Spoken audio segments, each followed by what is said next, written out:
Hey guys, today I'm going to tell you how to get iOS 26 wallpapers on any iPhone or iPad.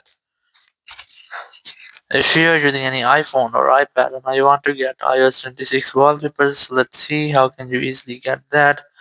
You just have to open the pure settings, and here very first thing you have to check to have a strong internet connection. It might be your Wi-Fi or cellular, or you have to try to enable or disable your airplane mode up to 4 or 5 times. Once you have done, you just have to open your settings, and here go for general, then you go for VPN device management. You have to make sure that your VPN is not connected.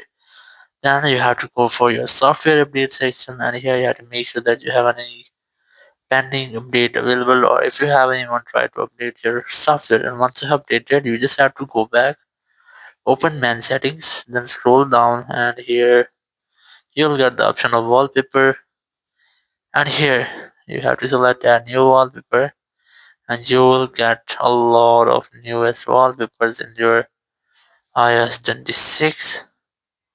So in this way, you can easily get different wallpapers on your iOS 26 or the latest. Thank you very much for watching the video. Until next video, bye bye.